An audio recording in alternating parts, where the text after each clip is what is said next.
చిన్నప్పుడు ఇంటి ముందు చెట్ల దగ్గరికెళ్తే బటర్‌ఫ్లైస్ బాగా కనిపిచ్చేవి. అండ్ వాటి గుడ్లని కూడా జాగ్రత్తగా అగ్గిపెట్టెలో స్టోర్ చేసుకొని ఎప్పుడు బటర్‌ఫ్లై అయితదా అని చెప్పి ఎదురు చూస్తూ ఉండేవాళ్ళం. నేనైతే అలాగ ఒక 2, 3 టైమ్స్ చేశాను. కానీ ఇప్పుడు మటుకు బటర్‌ఫ్లైని చూడ్డానికి కూడా డబ్బులిచ్చి మరీ బటర్‌ఫ్లై కన్జర్వేటరీకి వెళ్లి చూడాల్సొస్తుంది. ఇక్కడైతే చాలా వెరైటీస్ ఆఫ్ బటర్‌ఫ్లైస్ ఉండిన్నాయి. ఫ్రీగా తిరుగుతున్నాయన్నమాట. దీన్నే గ్రీన్ హౌస్ అని కూడా అంటారు. ఇక్కడ చాలా టైప్ ఆఫ్ ప్లాంట్స్‌నైతే ప్లాంట్ చేశారు. వాటిలో కూడా చాలా నెక్టార్ కంటెంట్ అనేది ఎక్కువగా ఉంటుంది. సో దట్ బటర్‌ఫ్లైస్ అయితే హెల్తీగా ఉంటాయన్నమాట. అండ్ వాటికి తగ్గ టెంపరేచర్‌నైతే మెయింటైన్ చేస్తూ ఉంటారు లోపల.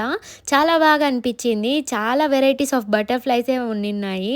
అండ్ ఇక్కడ వాటిని అట్రాక్ట్ చేయడం కోసము ఆరెంజ్ స్లైసెస్ అయితే పెట్టారు. చాలా బాగా అనిపిచ్చింది నాకు.